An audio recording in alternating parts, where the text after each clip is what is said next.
welcome back to part 41 of Death End Request 2, where today we start, that's right, the fifth and final floor of the pain area. If you're looking at this video length and going, oh, how much Rob was egging it on that it would take over an hour in this video, he's done it in 46 minutes. No, this is part one of this floor. I ended up having to split it down the middle because it was like an hour and 25 minutes was the entire thing. So I was like, okay. And that was edited down. It was an hour and 25 minutes. So the actual raw recording was like nearly 2 hours. So I was like, okay, this has to be split into two videos. I'll try and get them both out today so you're not waiting the weekend just for the second half of the final floor of this chaos.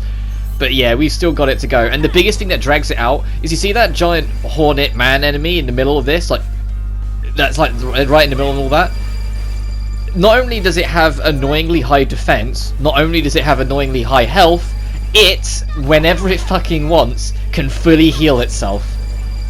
It only seems to do it once per fight, like per enemy, but it doesn't change the fact it's just such a time drag.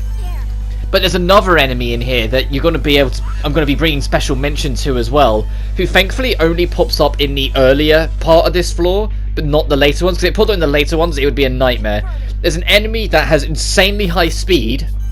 There's like a moth enemy, and all it does is buff its enemies, buff all the other enemies. All it does is buff everything's attack, defense, and speed usually, and then calls it a day. And I'm just like, you arse. And so you have to deal with that, and then you're getting wrecked hard because of it. Your best bet to deal with it is just pray that Rotty isn't last in your team so you can get away with a Valley Fresh just to get rid of those buffs and then try and kill the thing before its next turn. Which you can do because it's not that strong. You get a full like Rovid Bull and double hit from Mai on that thing, it's going down.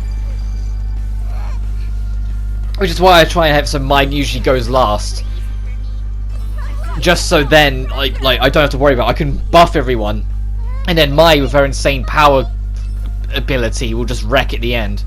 Also, at the end of this floor, you know, notice we've technically started this floor at our level 130 to 132. We finished this floor post level 200. I'm not kidding. Because of what they throw at you. Like, this is a combination. That moth, look, it's going to use this, buff its attack, voodoo to buff magic attack, and then that to buff defense.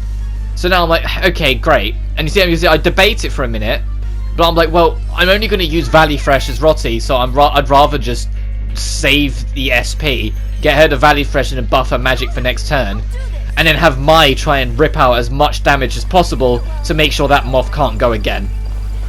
And that's the general idea of the rest of this floor until those moth enemies stop appearing.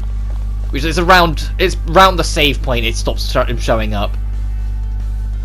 And also the table-looking enemy, the crazy filler, I think it's called, or something like that. It has a habit of doing one attack and running away, but it's not guaranteed. If there's more than one of them, they will tend to stick around. Like, it's kind of like there is the odd instance where they will still run away, but it feels like the more of them there are, the lower the chances of it running away it becomes. It's not impossible, and it does happen on this floor for me. It rarely happens. If they're on their own, they seem to do it almost every single time it's their first turn sort of thing. Like, they always run. But if there's more than one, sometimes they do, sometimes they don't. Sometimes only one of them does, sometimes none of them do. Things like that. It's a bit more... Is this the first instance, or does he hold back? Okay, he holds back. I was like, it gets to a point where the lower the health... I don't know what actually determines it, if it's random or if it's health determined or if it's turn limit determined. But that thing seems to heal when it's near death more often than not. It might be a turn counter sort of thing and I just keep on getting lucky. Or unlucky even, as you're going to see later on. But yeah, it will fully heal itself whenever it fucking feels like it, and it is painful. The only saving grace is that you can only do it once per fight. But now we just got the exact combination we just did again, so it's going to do the full buff circuit on itself. And then we're like, for fuck's sake. So you see, I'm just kind of like, alright, Valley Fresh. And then boost magic. I was gonna say maybe touch a couple glitch spots to make sure I don't lose it, because being in glitch form is going to become increasingly more important as this goes on. You're going to start seeing more so in like the next video. If someone's not in glitch form, they die. That's just the bottom line of it. Even if you've got the Physight on, if they're not in glitch form, their stats will not be high enough to tank the damage that's about to come at them. Like, there is an enemy that I'll put out, because it looks kind of like a dinosaur, and I'll point it out when it arrives, when it starts appearing. But even with Physight, or Philsight, I don't know why people are going to say Philsight, I don't know why that's come to me, why that came to me this Let's Play, and why it refuses to leave me alone. But Physight, a defensive boost on top of it, and an all boost, and they're in glitch form, and it still fucking one-shot them. Because it's attacked with something like 6,000 damage. And it's like, now imagine if you didn't have glitch form, didn't have the half damage, didn't have the buffs. It's doing like 12,000 damage in one hit. Because its attack stat is just that insane. And I was like, that's the sort of thing you've got to be wary of. Especially on the later half of the floor. And a strategy that I have regularly repeated, you're actually going to see in action starting from that save point. Once we hit the midway save point, I know for a fact every single one of the fights beyond that point has a chance of just getting lucky and one-shotting my party. It will happen to you. You'll get very close for it to happening to you. It's such a bullshit thing because the enemies have such insane stats. If they just corner you right off the bat because they get lucky on the algorithm of who goes first, because your agility isn't a dead set on who goes first. There is a random number element to it. It's just you're more likely to go first. But because of it, there's chances where you can just lose the entire thing and just be kicked out right from the get-go. And that's just it. And it's like, well, great, now I have to do all these fights again from when I last saved to get back to this point. You don't want to deal with that, so literally the moment I hit the save point, after every single fight you're going to see a cut, and that was me returning to the save point and saving it so I don't have to do that particular fight again. It's the main reason why the footage was over 2 hours long, because every single fight I backtracked, and why I cut it off at like 35 minutes. But it's like, even this thing, look at that stats, like 9,999 defense, like, ugh. The main thing that is worth noting though is that if you've been using like similar stuff and equipment, those pure white glitch spots, like, even I'm just going to go against what you've just seen, try and always save one for Mai. Because with Mai being your central damage dealer, get her glitched out, get the all boost, because the all boost is borderline broken in this game. Well, I've been alluding it to a while, like, even ignoring how much it stacks up, it is insanely how broken it is. 9,999 physical defense, look at that damage despite it being a physical attack. The all boost plus Mai's raw stats put her attack stat above the defense stat. And as I've said before, if you go above the stat directly, like 1-to-1, the raw attack stat is above the defense stat, it's like the defense stat is no longer there in this game. There's no math for it to do. You will just do the damage. And that is what's happening here. Mai is doing raw 15,000 damage. And so that 9,999 defense just cannot compete. And it's entirely because of the all boost. If we didn't have the all boost, and you'll see it either during this video and the second half in the other video, there'll be a point where the all boost wears out, I go to do the attack and it does like 0 damage because the all boost is just that strong that without it I was doing less than 9,999 damage, so that insane defense was mitigating my attack in return. It's kind of weird how this game works its maths for all its damage dealing and such, but once you know how it works, it's kind of like Yu-Gi-Oh, where like if the attack is higher than the defense, you destroy the monster. Like, treat it like that. If your attack stat, your raw damage stat is higher than the enemy's defense, it's like the defense isn't there, you'll destroy the monster. But if it isn't there and you aren't meeting it, then it does the maths of actually working out what damage you should be doing. As we deal with this annoyance where there's not 1, not 2, but 3 of these fucking moth shits that will just buff the whole team if left alone. So I'm like, okay, great, so this means it's very likely that if I don't kill all 3 of them in one go, this will carry on. And so you're going to see me kind of debating myself. I'm like, alright, fine, I'll do another Valley Fresh, but this is a lot riskier because there's so many enemies here. And because there's 3 of the crazy fillers, or killer fillers, or whatever they're called, the tables, they're not likely to run away. They're likely to stay and fight. Because like I said, the chances of them staying increases the more of them there are. So now I'm like, okay, so I need to really pick and choose how I handle this. So eventually I'm like, I'm just going to try and get as much out of this as possible. If you want to get any real damage out of the on those tables, you need to use magic attacks, because their physical agility is far higher. They are going to dodge almost every physical attack you throw at them. So don't bother. You have to use magic, which is still possible for Mai to get like that insane number of magic, but it's not her physical damage. Look at those numbers. All right. Alternatively, if you waited until you got the digital versions of the first game's party, there's nothing stopping you from Cobalt bulleting the shit out of everything in here with Claire. Just get her the all buff, get her some kind of multiplier buff, and Cobalt bullet everything. As I've said before, that attack was not balanced properly. I don't know what happened with it, and I don't know if this game will ever get a patch that will address it, but it is ludicrous. You can get... The highest I've got out of it is close to 2.5 million damage in a single strike. Like, it's genuinely insane what you can rip out of Cobalt Bullet. But I say that, but I'm very doubtful this game will get a patch, because Idea Factory have an awful track record of patching the console versions of any of their games. As in, they don't. And it's already present. If you go on the PC version, there's dialogue lines that have been fixed to play that don't play in this. There's sound effects that have been fixed to play that don't play in this. The biggest one is in the story. Every single time it rolled into nighttime, and it did that little thing where it was the clock ticking into midnight, and then the skull would appear, and then all the red blooded hands would like slap onto the screen. That's not silent on PC. On PC, it has a little like down sound effect. You hear the ticking of the clock. You hear like this little like when the skull appears, and then you hear a slap sound of every single hand, and it's like a really wet slap sound. It's supposed to be like so blooded. Like of every time it hits it, and then it fades out, and it's like none of those sound effects play on the PS4 version, and they're probably not going to patch it ever. And it's so frustrating that is a thing. The only upgrade this game's going to get is the natural upgrade of backwards compatibility on PS5, which I'm curious to see if the load screens will cease to exist when I eventually try it on PS5, because that's the other thing on PC. If you play it on PC, enjoy no loading. Enjoy no loading. That game loads beautifully quick, even on a low-end PC. But the PS4 is just showing its age. Either that, or they just refuse to patch it to address some of its performance issues.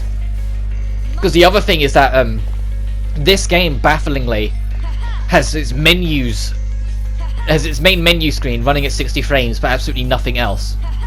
When you're on the main menu, it is at 60, but absolutely nothing else in the game is, and there's no justifiable reason for it. And there hasn't been for a long ass time, because this is the same engine they've been using all generation, and Neptunia V2 base ran at 60 on PS4. They lowered it to 30 on V2R because of the VR stuff, so it was just across the board they eased it up. But every other game they've released on PS4 this generation doesn't have an excuse. It's like the engine can absolutely run smoothly at 60, so why isn't it? And I'm hoping that's something else PS5 will allow. I'm hoping it's an uncapped frame rate. It's not locked. If it is locked, that's going to be kind of gutting. But I'm really hoping it's not locked, so when I fire it up on PS5, I can enjoy it at 60, at least. But we'll see. Here we go.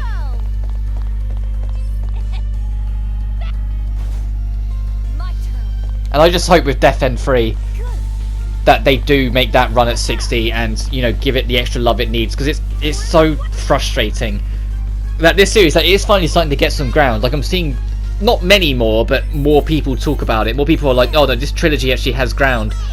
Although it's gonna be eventually a trilogy, it does have ground, and it is interesting. And it's a lot more because people enjoyed the second one. Like, the first game wasn't everyone's cup of tea, and like I've even had my criticisms, as I said, of it. It is rough around the edges and over ambitious in a lot of ways. But the second game, I just love it. I genuinely do. I think it's one of Idea Factory's best releases. Also, there's a code on the wall there. I almost miss it, which is why I was zipping the camera around, because I'm sure there's a code here.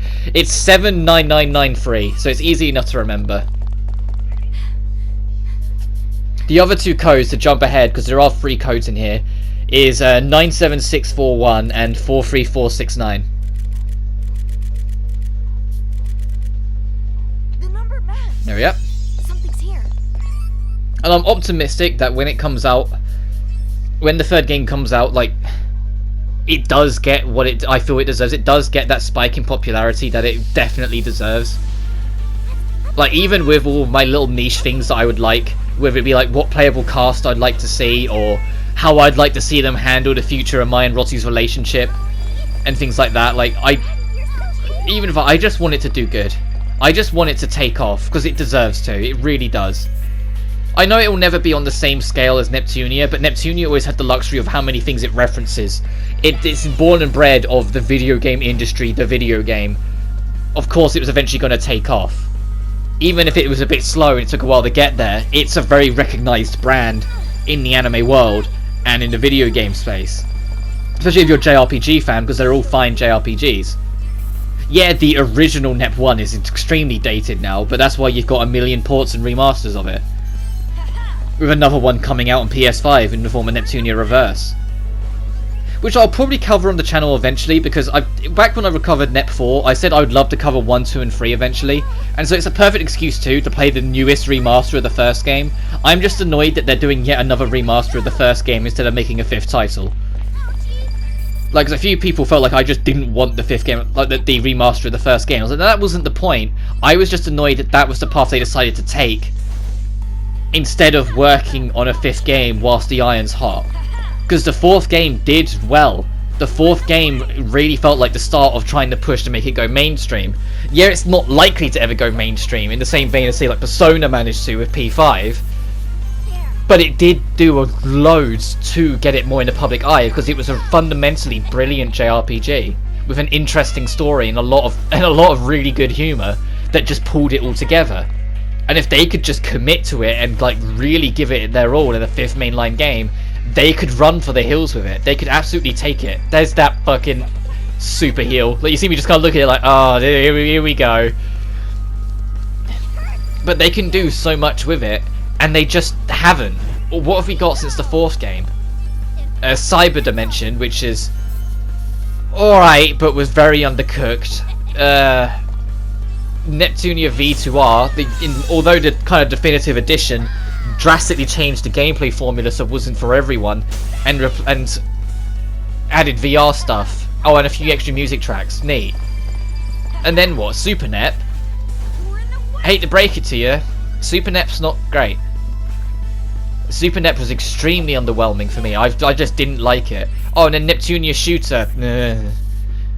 Oh, and now like Virtual Stars, which the Japanese reviews were mediocre at best for a lot of it, which is like, okay, that doesn't excite me. Oh, and then there's the Cybernep, not the Cybernep, the Ninja Neptunia game that was mentioned like 6 years ago, and we haven't heard anything about it since, which is probably going to be after Reverse. And then they'll do Reverse 2 and 3, so then all of them can be on one platform technically. They might even do a Reverse 4 for the fuck of it, even though the 4th game's on PS4 through backwards compatibility, so it'd be a complete waste. But they might do that anyway, and that frustrates me, because it's like, no, just make a 5th game. You can do it. There is so much they could do and work with yet. Just do something, please. The biggest thing for me is just that they don't need to add any new characters, or if they got to make Stadia a villain, and that's it. But like that, they don't need to add any like new characters. They've got enough characters to write a story around them, so do that. You don't need to worry about writing new characters in and how to write a new narrative or a new dimension. Just make it work with what we have. As you see, we're nearly there. We're one fight away from the save point that I will be retreating to after every single fight beyond it. And we got another one of these triple moths and triple enemies. And if you're wondering why I'm not going off topic as much in this one, it is because it's the last floor, and I tried to do this in the first game as well. We're on the final floor. I tried to stay more on topic because the fights are harder. And especially in this instance, I wanted to make sure I could talk about the enemies that are going to drive you insane. Whether it be the moth enemies that, in the wrong situation, can result in your death. So you need to try and make sure Rotti doesn't go last in your party, so she can get a Valley Fresh off to wipe the slate clean with them. or the giant hornet enemies that will just heal off everything, or the rhino looking motherfuckers that we'll bump into later on that can just one-shot you at will. Also, these tables can buff their attack as well, but it's the only like buff they have, so I try not to worry about it too much. I'm more baffled that this thing survived and then healed everything. It did a group-wide heal, and you saw me just like go, oh no.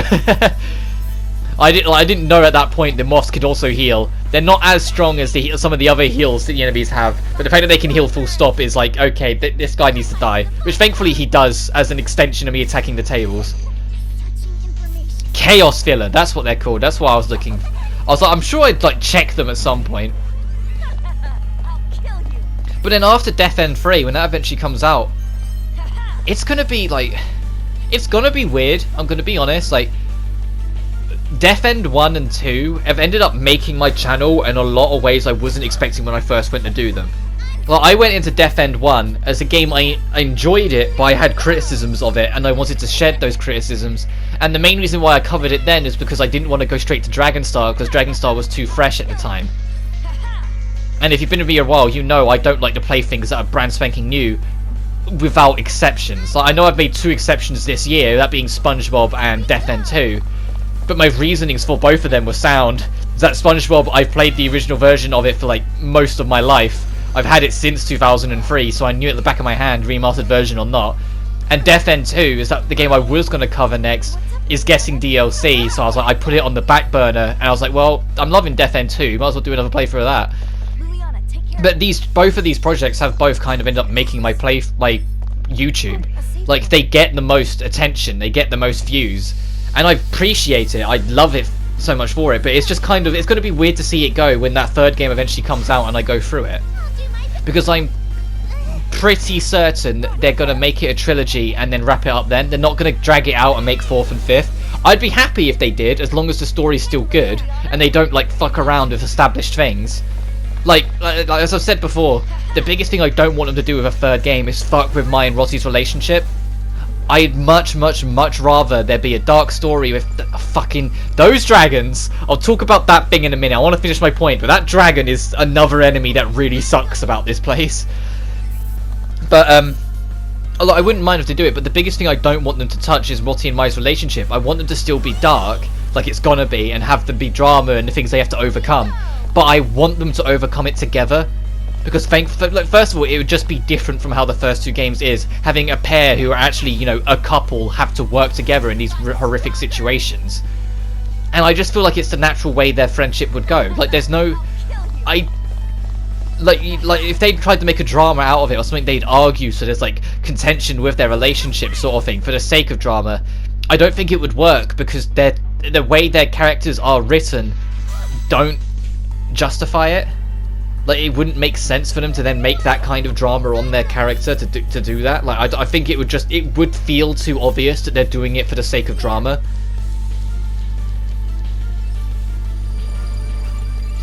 But it's like, and I've also feel as well, like drama between people who were once friends becoming enemies. That's what Liliana's for. Like, I'm gonna hold dead set on that theory, and I'm looking forward to finding out if I was right or wrong on it. But I'm 99% sure Liliana's gonna be an antagonist in the next game, at least for a while, because of her, like her borderline psychotic hatred of demons, and when a demon is in front of her, how she just loses herself in it. And then her at the end saying that she's looking for Mai, knowing that they probably won't be friends when they next meet because Mai's got the god of death in her, so she's demonic. That sounds like a setup for like an actually pretty powerful and potentially emotional showdown if done right. And so I really think they're going to go down that path. I hope they don't get cold feet on it, but I really think they're going to go down that path of it, and I'm super looking forward to it. Because that was something that I was going to criticize about this game, but as I started looking more into the plot with, I was like, actually no, that's kind of clever.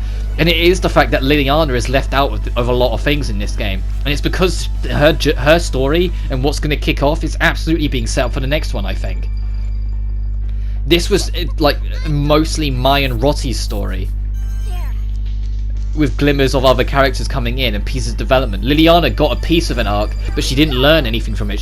Her hatred for demons in her mind just became more justified, and her psychotic episode was never challenged.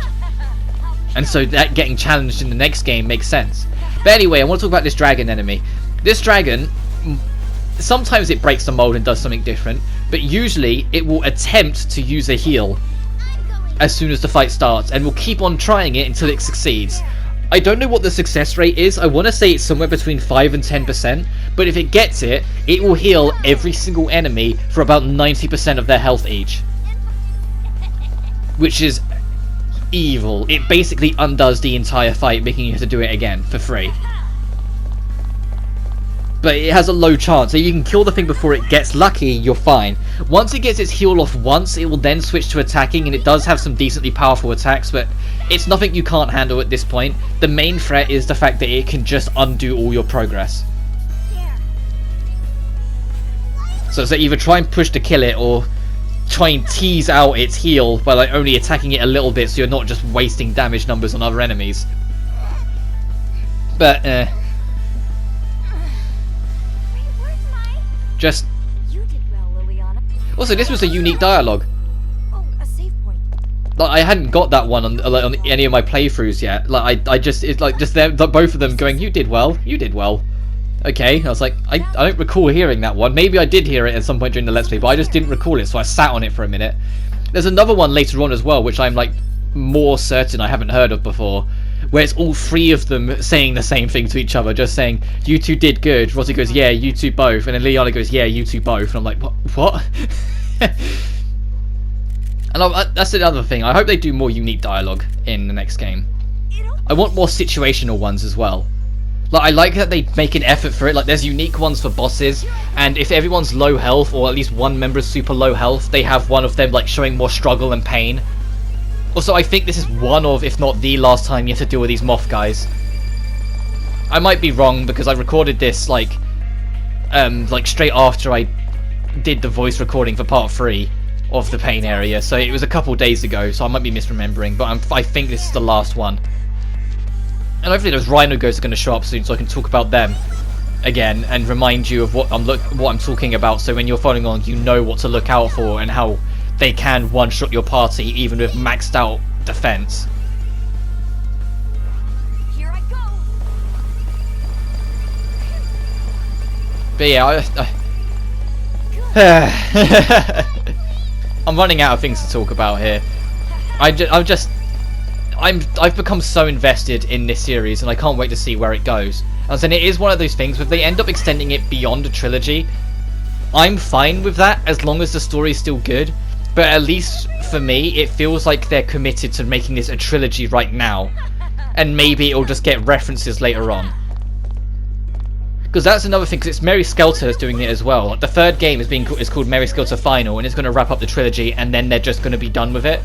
And that kind of sits weird with me, even though I'm not the biggest Mary Skelter guy. Like I said, I enjoyed the first one, but the story got way too overly convoluted for me to really care. And to get all the pieces of the story, you have to do like a full playthrough of the second game, and then go back and do another new playthrough of the first game just to get a new story cutscene. Like, no. But that third game Final, once it's out, it's probably like Idea Factory's barely going to acknowledge it ever again outside of sales. And it's like that game's just going to fade away. That trilogy's just going to fade away. Like Neptunia gets so many spin-offs and TV shows and everything that it will last a long time. It won't just fade away. But Mary Skelter will literally die, I feel. Oh, at least I'm concerned it will. In the same vein that Dragonstar kinda has already. And it's why I made such a point to try and push for it, and why I'm going to be doing that second playthrough eventually. Because I find it really unfortunate what happened to Dragonstar, with its just lack of budgeting and lack of advertising, resulting in something that had so much potential. And I love it, but it just didn't work out the way it should have been, and ended up stumbling over itself in ways that it had no reason to, just because of its lack of finances and support. Meaning that game was just going to be a one and done, a one-trick pony, despite the fact it has one of the most innovative and clever game over systems I've ever seen. The fact that it breaks down exactly what went wrong in your defeat. Liliana, take care of it. Not Death End 2 doesn't have that. That's something unique to only Dragonstar, and it's so goddamn clever that it will give you a percentage chance of how to win, tell you exactly what went wrong, if it was just raw stats, if it was your equipment, if it was just your strategy, or literally if you just got unlucky. Like, the fact that it broke it down, it was such a clever and cool system that you just won't... that will just get missed, and then some other game will do it years from now, and it will get all the credit for being the inventor of the system. And it's like, come on, because something will notice eventually and put it in, or someone else will think I've got a great idea and not realize it's been done before. And maybe a game before Dragonstar did do it as well, and that was just also Fatal Obscurity, which means this cool system is just doomed to never survive.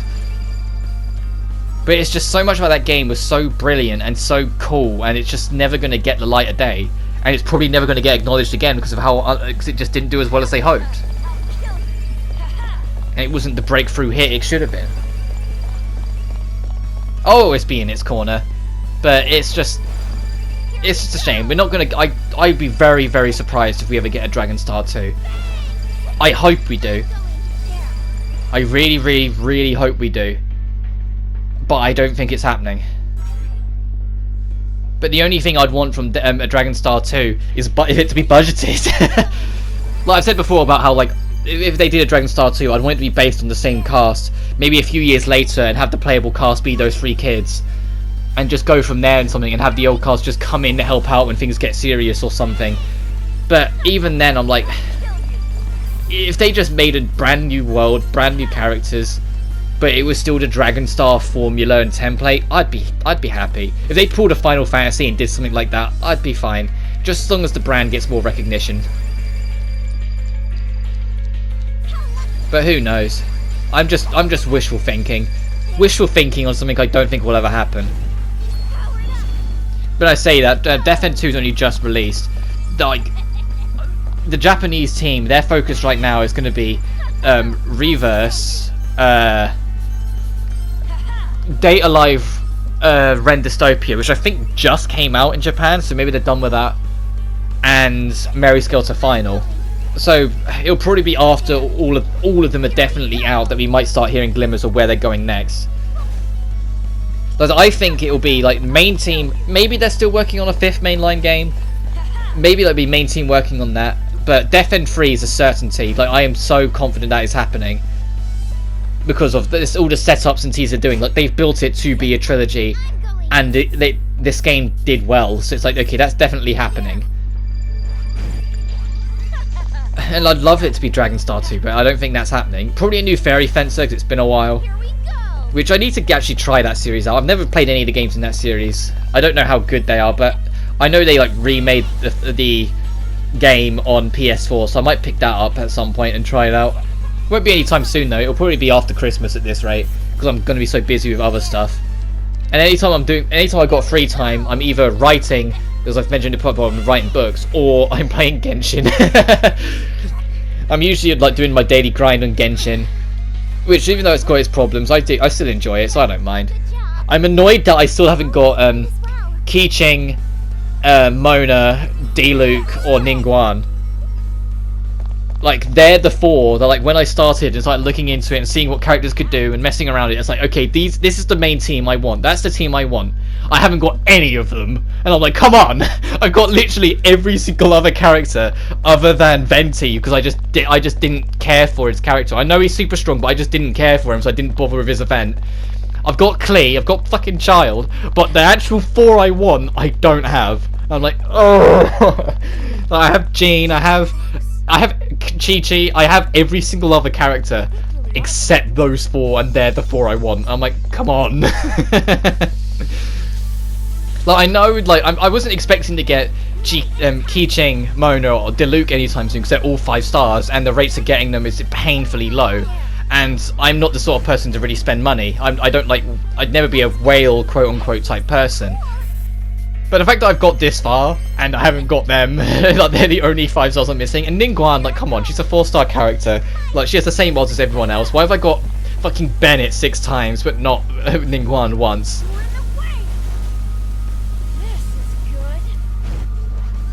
But saying that, if I get Sucrose a couple more times, just like to extend her ascension and whatnot, I might move her into the main party. Because my current main party is Lumin, which is just the female pro tag, Fischl, because she's not only a great range DPS, but the elemental burst out of her is just really helpful. Noelle, because she's my tank. Like, if something dangerous is coming my way, I just swap to her to take it. And then Chi-Chi for healing. Because Chi-Chi's healing is god tier. Like, Barbara's healing is great, but once you get Chi-Chi and you learn how good Chi-Chi's healing is, you never go back. This is good. But I say that, all the characters, even the ones that I think are kind of weak, do have purpose. Like, Amber and Lisa do still have purposes. I say that, like, a lot of people, like, dig on Amber and say, like, Amber's, like, the first one you replace. And as much as I get that, like, she's still, like, a good fire user early game to have for puzzles and stuff. And if you use her wisely, Baron Bunny is such a helpful tool for just distracting enemies that might wipe the floor with you. So I don't knock her. Don't knock her for, like, that sort of thing. Lisa's the one that I think's the hardest one to justify. Like, she's nice and she is cool, but, like, she runs out of use so quickly. Like, she's got good AoEs and, like, that's it. Like, at least Kaya, for as much as I don't like him at all, at least Kaya, you've got a way of traversing the water, since they haven't added boats to the game yet. Which I'm curious to see if they do, because if Inazumu is the next country they're adding, it's an ocean across. And I doubt they're going to be like, just warp over there. They're going to make it try and link up to the open world. So they're going to make it so... God damn, this was an interesting situation. I was just watching that fight unfold. Like, they're gonna have to add some way of getting over there. There's either going to be a cutscene ferry, or they're going to make it so you can do boat transport. But that's probably why it's going to be like 1.4 before they add it, because they're adding the Snow Mountain like 2 days before Christmas, which I might not be able to do straight away when it comes out, depending on how busy work is. And then they're doing this festival event afterwards, which I don't think the festival's adding any new land. Like, I'd kind of want them to add the Abyss, because there's a lot of like side quests talking about the Abyss, which is like slightly to the left of Leeway, but you can't go into it right now. It's out of bounds. And I'm kind of curious about what the Abyss would entail, and I kind of want to explore it, but I don't think that's a priority right now. I don't think the festival will add a new landmass. I think the next landmass after the mountain will be when they add Inazumu, which I'm excited for, to be fair. More land to explore to do the full circuit of. It's just that's like 18 odd weeks away yet, because it's going to be every 6 weeks or so that they're going to do an update. So that's going to be like mid to late March, and it's like, ugh. I'm curious to see what Genshin will look like in like a couple years or so, like once all 7 of the countries are out and the main story's done. Like how big the game will actually be when they finish it up. I'm also curious to see how it will run on PS5, because those 20 frames per second, like anytime it kicks off, it's starting to become frustrating on PS4. And there's no excuse for it. It can absolutely handle it. The PS4 has handled much more intensive games at higher frame rates. It can handle Genshin. It's just dead. It's just not. Something's going on, and it's just not handling it the way it should. I see something. Found it. But we're nearly somewhat there now. We've still got another 8 minutes before we're done with the first half of this. There's your third and final code with 2 chests next to it. Seems like it can be hacked. With the code, I think it's for this door. And then we've got a straight line of more cursed ball doors to open. Like, they kind of give up on the puzzles in this 5th floor. It's like every room, they just like, okay, here's the key, open the door. It's like, well, what? This is... Then there's no point. Like, there's nowhere special to take it, or nowhere you got to think about it. It's literally like next to it is just the key to the door. So it's like, why? There's another cut, and me returning to the save point and coming back. Like I said, every single fight after that save point, I retreat to it, just so then I don't have to worry about random deaths. There's the enemy, by the way, on our immediate left. That Rhino Dino thing. That thing has an attack that will pretty much guarantee a one-shot on your party outside of invincibility states. Which is why you're going to see me try my hardest to make it so it only targets Liliana, and then knock it away out of it. That's why, like, of all the enemies, I target this thing first, instead of attacking the other 3. Because that thing has the potential to just one-shot anyone whenever it wants. And there's the dragon trying to do its spam healing, but thankfully one of the enemies run away, so we can lower the number a little bit.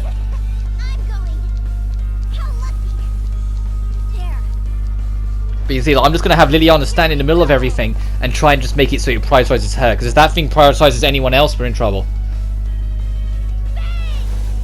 It doesn't take too much to kill, thankfully, but it's stressful having an enemy that can just do that to you in the arena. So it's like it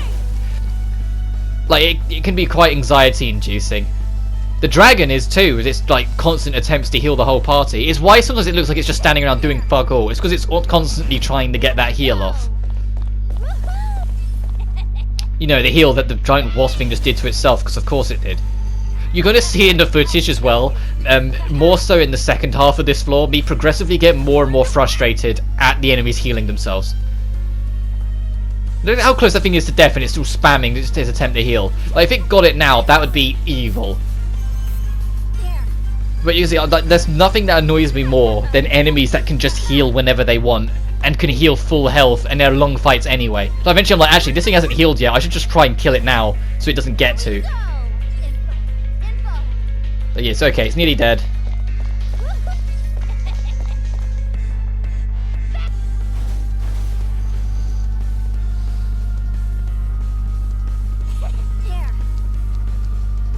Other thing, if they bring back the pain area in the third game, do the first game thing again and making it rotate the soundtrack.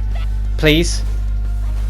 I don't know if they just forgot or just went, nah, screw it, but I liked that in the first game. It made the pain area feel slightly less monotonous, that it just rotated through the entire game's soundtrack. So it was at least different background noise. The fact that it only plays the normal battle theme for every single fight in here is baffling. Like, I love this battle theme. Out of all the battle themes that Death End's got, it's my favourite one. I love the energy and power with it. Like, I love this whole game's soundtrack, to be fair, but it's just the fact that you listen to only this for so many fights in a row. It's like when you're grinding out tasks in Persona 3. You get sick to death of mass destruction after a while. No matter how good it is, eventually you get tired. We do pick up the sealed ring from that fight though, which is just a chance drop, so it was lucky that we got it. And it's a boost of 50 to absolutely everything. I'll use this. Which in turn nullifies the actual only reward you get for beating the entire pain area. The reward for beating the boss at the end is an accessory, so it goes in the accessory slot, that does the exact same thing. And that's it. You don't get some special summon, you don't get some special ultimate power, you just get an accessory that boosts all your stats by 50.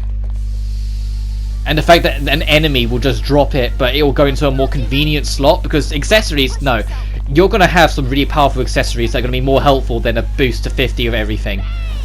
But actual, like, equipment stuff, no, that's really handy to have. Like, being able to have a ring that does that, or a normal accessory that does that, like, yeah, you're going to go for it. Like, so it's just, like, you've just got a better version of the end reward off a random fight in here. And, like, so it's like the reward's worthless. And I don't know, like, I don't know how to challenge it, because, like, the reward in the first game felt worthless too, because there was nothing in the game left to challenge you. Oh, there's that dragon heal. And so it's like, what can you do afterwards? And like, for me personally, other than like adding like a super secret extra difficulty once you beat it, like once you beat it, you unlock like a far harder version of the game. And it's like, if you can beat that far harder version, you then unlock a far harder pain area, and then at that point it is just bragging rights, because no one, like, you don't need to put a reward for that, because you know the only people that are going to go for it are the people who are in it for the long run anyway. But first run and then going for the pain area afterwards, that's not out of the realms of things people are going to do. Especially because it's very likely, outside of the new game, of beating the game on New Game Plus to get the New Game Plus ending, it's very likely this is the only like trophy or Steam achievement you're missing. So if you're going for completion, you're gonna do this because it's the only thing left.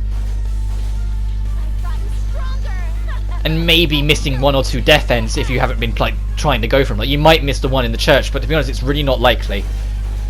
It's not like the first game where like you're likely to miss all of them if you don't have a guide with you. You're not really going to miss any of them. The only one that's likely is the church. Because the rest of them are pretty obvious. Really creepy group of monsters. Let's go approach them and say hi. Huh, we died. I wonder why. Like, it's really obvious stuff. There is one that's kind of a bit dickish. Like that very last death end you can get where like Rotti's world has just fucking ended. Like, her mum is a monster murderer and she knows it, and like before she can really even process it, they've been knocked out, locked up, and they've gone on a tear up murdering everyone in town. Like, she has no reason to be able to process it. Like, she has no way of being able to handle it, and it's like, no, if you let her like catch her breath, you die. And it's like, come on. No, that's just a dick move. Telling her, no, we gotta carry on, you can't stop and process this, is brutal. So I do feel for Rotti, because she theoretically should have PTSD from this. Theoretically. well, all three of them should be kind of traumatized from it, but Rottie I think is the most likely because she had to witness like all of her friends and loved ones, and then her mother kill herself, like after all the murdering, 30 times. Like once she got her memories back at the end, so she remembered the chaos happening 30 times in a row. Like that's installed trauma at that point. Like I doubt they'll do anything with it because I don't think that's the sort of direction they want to go. And at the same time, I also don't think they want to go with it because trying to handle post-traumatic stress in any form or sense in a writing narrative is always going to be a difficult one, because you either over-egg it and make them out to seem scared or foolish, and then you end up insulting people who've actually suffered from it, or you undercook it and it feels like you've forgotten about it before you start, like Ruby. Somehow, I got stronger. Like Ruby, they try and do it, but it feels very undercooked how they acknowledge it. Like Yang has PTSD, and they try and do a thing with that, like once in a blue moon, and then after Volume 5, it has kind of not been brought up since. And it's like, oh, okay. Anyway, we get this awesome gun for Rottie, which, if you don't have the DLC, is like the best gun you're getting. But anyway, next time on Death End Request 2, finally finishing the pain area, because it's gone on long enough, and it's one video longer than the last one. But anyway, you guys take care now.